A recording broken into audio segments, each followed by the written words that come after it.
Salve, salve motorista, aqui quem vos fala é Rafael Mendes da Silva, o seu professor de Mecânica Básica. Então, vamos no nosso preparatório para a sua prova do Detran, para que nós conseguimos gabaritar a nossa provinha lá do Detran, maravilha? Então, nesse nosso terceiro encontro, vamos falar sobre o sistema de refrigeração. Sobre o sistema de refrigeração, vamos começar então conceituando. O funcionamento, deixa eu colocar a canetinha aqui, foi.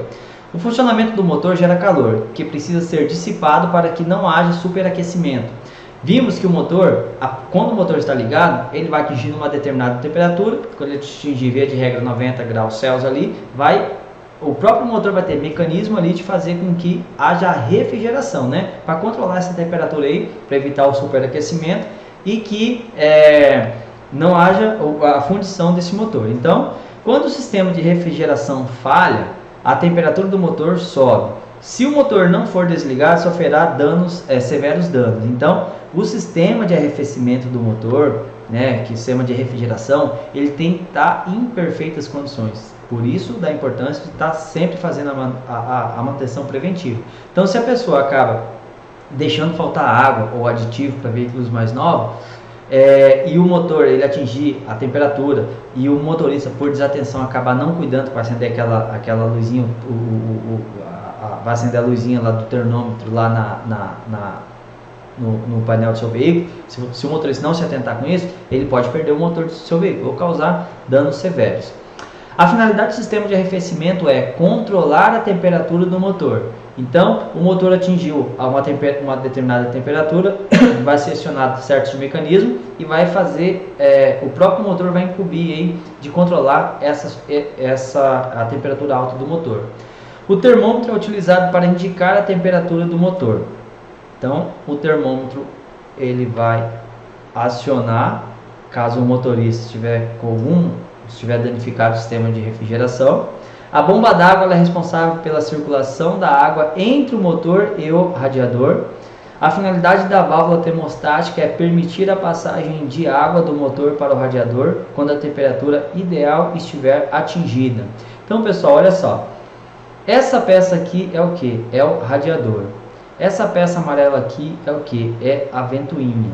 Isso aqui é a tal da cebolinha, tá? Essa cebolinha atingiu uma determinada temperatura ideal, a cebolinha abre, a água que está dentro do radiador aqui, uma água com a temperatura ideal, vai ser colocada dentro do motor, vai ter os canais, certo? Que a água vai transitar dentro do motor, e a água quente que estava aqui vai circular, tá? Então a água quente vem por cima e a água geladinha aqui vem por baixo, né? Geladinha não, na temperatura ali ideal. Causas mais frequentes de superaquecimento do motor, né? Quais são as principais causas mais frequentes de superaquecimento do motor? Tampa do reservatório solta. Aconteceu com um colega meu, ele parou no posto de combustível, pediu para o frentista para ver a frente ali, eu acho que o frentista não estava num dia muito legal, aí ele acabou, abriu a tampa do reservatório, colocou a água e esqueceu de fechar. E meu amigo estava em viagem, ele foi para a sua cidade de destino e o motor deu um superaquecimento, né? Aí começou a fumaciar, tudo, o motor perdeu a potência, ele parou ali, quando abriu o capô, mas tem que abrir com muita cautela, tá, pessoal? Porque você abre aquele vapor, né?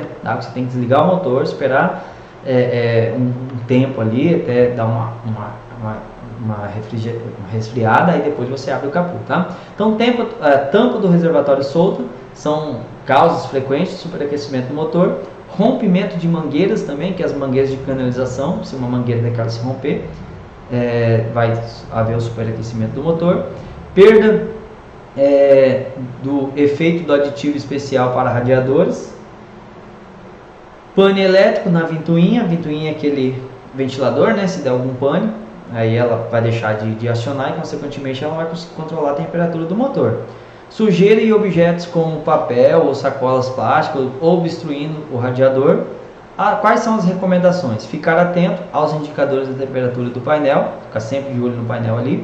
Periodicamente verificar o nível da água do sistema de arrefecimento. Então, nível do óleo do motor, nível de água do reservatório de água e calibragem dos pneus. Isso é o que você, futuro motorista, tem que estar fazendo periodicamente. Cuidado! não se deve abrir a tampa do reservatório com o motor quente, tá? Então, se você parou ali, abriu o capô com muito cuidado, já não chega e vai abrindo o reservatório não, espera o motor esfriar, aí você abre o reservatório para verificar se tem água dentro do reservatório. A água deverá conter aditivo para radiadores, recomendado pelo fabricante, a importância de estar lendo no painel, no manual do seu veículo. Em caso de superaquecimento, ou se o motor ferver, essa luzinha aqui, né, ela vai acender, conforme nós vimos lá no instrumento do painel, quando nós estávamos estudando aquilo.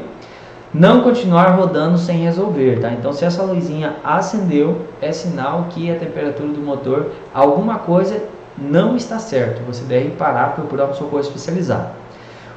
O melhor é desligar o motor e chamar assistência técnica. Para recolocar a água, é preciso esperar o motor esfriar, porque vai estar água muito quente, você pode abrir, pode vir a pressão, você acabar se queimando, se machucando. Além do perigo de queimaduras, a água fria danifica o motor superaquecido. Então, se o motor estiver muito quente, a pessoa já colocar água fria ali, então pode danificar também o motor. Então, tem que esperar o motor baixar a temperatura, espera uns 30 minutinhos ali, aí vê se tiver faltando água, faz a complementação. Vamos falar agora sobre o sistema de alimentação do veículo. Quando eu falo sistema de alimentação, eu estou falando desde o tanque de combustível, filtro de combustível, bomba de combustível, filtro de combustível, manômetro, essas principais peças aqui. O sistema de alimentação, ele é responsável por armazenar o combustível, por transportar o combustível, por preparar esse combustível desde o tanque até o motor. Então, quando você chega em um posto de combustível e o frentista ele abastece o seu veículo, esse sistema aí o combustível está indo lá já está caindo dentro do sistema de alimentação, que é o tanque de combustível.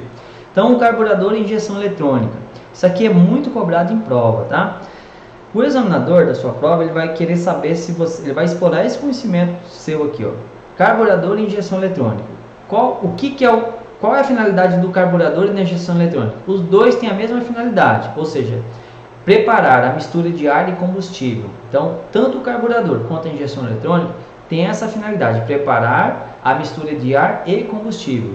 No entanto, o carburador, ele é mais ultrapassado, ele polui mais. A injeção eletrônica, ela vai injetar eletronicamente essa mistura de ar e combustível a quantidade suficiente, evitando a queima desnecessária de combustível. Então, a injeção eletrônica, ela veio para quê? Para substituir o carburador, tá? Então, a injeção eletrônica, ela veio definitivamente para substituir o carburador, embora esses dois aqui tenham a mesma finalidade, que é fazer a mistura de ar e combustível. Mas quando eu falo em carburador, ele não tem muita amizade, vamos dizer assim, com o meio ambiente, porque ele polui mais. Já a injeção eletrônica, ela é amiga do meio ambiente. Por quê? Porque ela vai poluir menos. Então, a finalidade, tanto o carburador e a injeção eletrônica são a mesma, que é a mistura entre ar e combustível. No entanto, a injeção eletrônica, ela traz uma ideia de modernidade, de contribuição para o meio ambiente. Componentes, então, do sistema de alimentação. Nós temos o tanque de combustível, nós temos as tubulações, nós temos o canister, nós temos o filtro de combustível, nós temos ainda o filtro de ar e a bomba de combustível. Isso aí são todos o que? Componentes do sistema de alimentação. Então isso cai na sua prova. Quais são os componentes aí do sistema de alimentação? São todos esses caras aqui: o tanque, tubulação, canister, filtro de combustível, filtro de ar e bomba de combustível. Manutenção. A manutenção é substituir o filtro de combustível e o filtro de ar, né? Além de fazer as limpezas nos bicos ali do que vão injetar combustível dentro do motor. Essas limpezas desses bicos você vai fazer com um profissional especializado. O canister, qual é a finalidade do canister? O canister, ele tem a finalidade de absorver os vapores dos gases emitidos pelo tanque de combustível. É como se fosse um reaproveitamento. Então o canister, ele vai absorver os vapores dos gases emitidos e vai queimar esses gases aí, fazendo com que o veículo polua menos e o reaproveitamento do combustível. Vamos falar agora sobre o sistema elétrico de um veículo. O sistema elétrico de um veículo é o sistema elétrico de um veículo, além de ser responsável. Olá pessoal, tudo bem com vocês? Me desculpe interromper os seus estudos. Se você está se preparando para a prova do Detran, eu preparei esse curso especialmente para você. Se você quiser ter acesso a este material na íntegra, acesse o link que eu deixei aqui na descrição, adquira este curso, estude por ele e garanta a sua aprovação.